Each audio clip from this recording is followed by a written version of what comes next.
Today is May 27th, 2009, and I am interviewing Mr. George Black in Houston, Texas. My name is Howard Dunbar, and I'm a friend of Mr. Black's. Mr. Black was born on January 30th, 1926, and is currently 83 years old. Mr. Black is my neighbor, and he's a long-time resident of Houston, Texas. My first question for Mr. Black is, what was the war where you served, Mr. Black? I served in World War II in the Pacific Theater. What was your branch of service? I was in the communication service of the United States Navy. Excellent. And Mr. Black, what was your last military rank that you achieved in the Navy? I was a radioman third class. That's the enlisted rank. And what were the dates of service that you were in the Navy? I joined the Navy on my birthday, January 30th, 1944, and I was recalled to go get a physical and report to duty at Camp Wallace, Texas. And I arrived in Camp Wallace in June of 1944 for 6 weeks of boot camp training. How did you happen to choose the Navy as your branch of service during the war? Were you drafted into the Navy? No, I was a volunteer.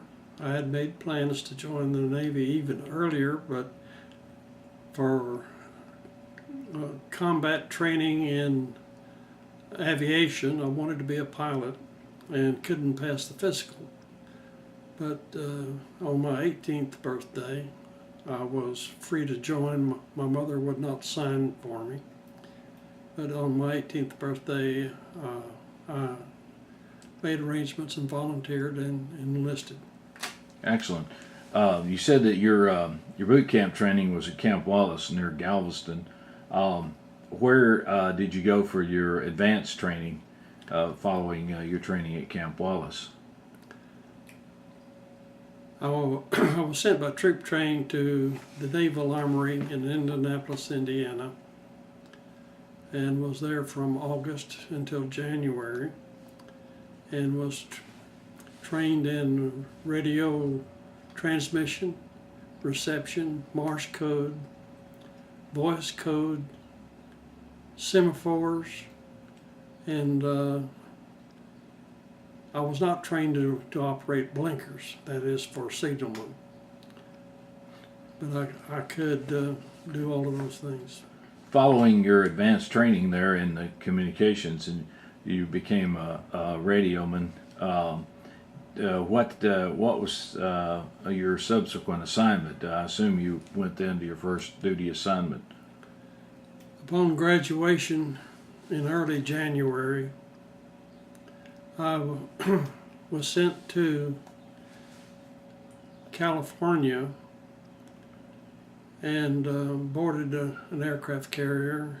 It's in San Francisco Bay, and we sailed to Pearl Harbor, and I was put into the complement of the ship as a radio operator. At that time, I was a seaman first class. You said you joined your ship in San Francisco in California and sailed sailed in the Pacific. What was the name of the ship you were on?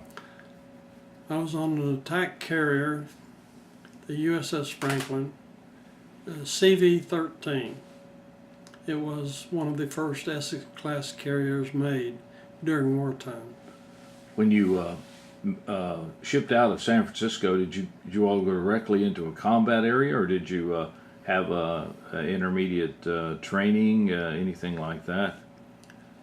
We went to Pearl Harbor, and there we picked up some more crew. We picked up Pappy Boyington's Black Sheep Squadron, a fighter squadron, and also a Navy squadron of torpedo planes and another Navy squadron of dive bombers.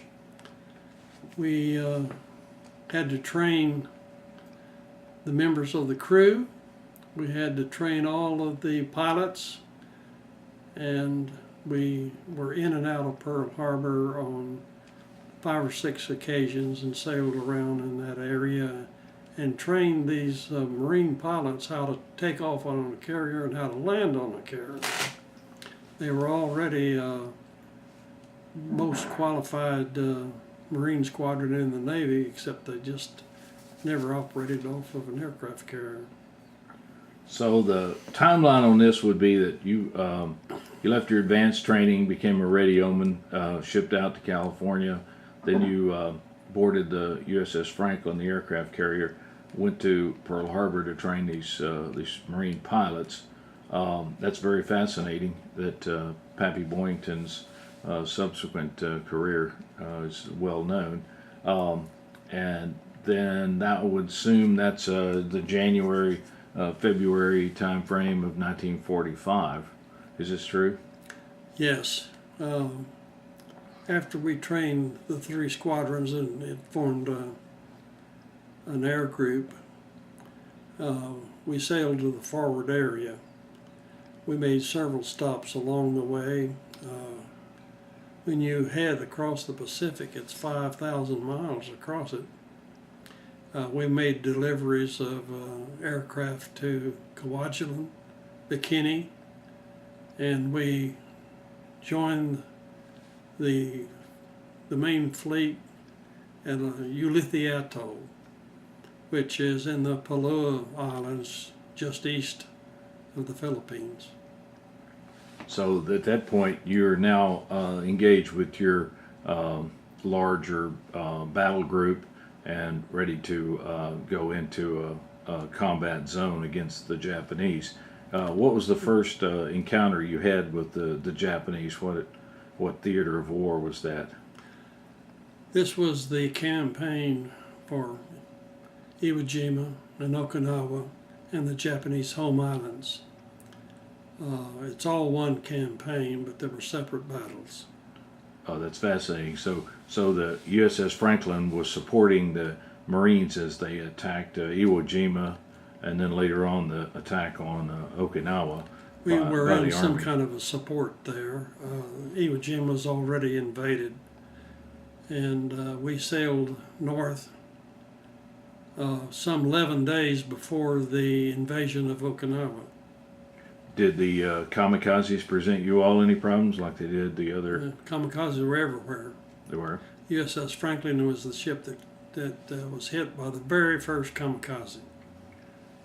Were you aboard the ship when it was hit by a kamikaze? No, this happened in the Philippines. See, I joined it in January. I see. That's interesting. I assume that it's well documented in many newsreels and much of the war histories that the Franklin took a very bad hit in the last days of the war. Can you tell us about that when your service on the ship was at that time? Is this true? Yes, this was the Iwo Jima Okinawa campaign. Our job was to sail further north of Okinawa. This is 2 weeks before the invasion of Okinawa. Our job was to kill all of the aircraft we could in the Japanese home islands. We knew where the airports were. We knew where the planes were on the ground and also in the air, and also attack what was left of the Japanese fleet in the inland sea in the home islands. And that was our job. And we were there on the 16th, 17th, 18th, and 19th of March. Okinawa was invaded April 1st. That's when the first landings were made on Okinawa.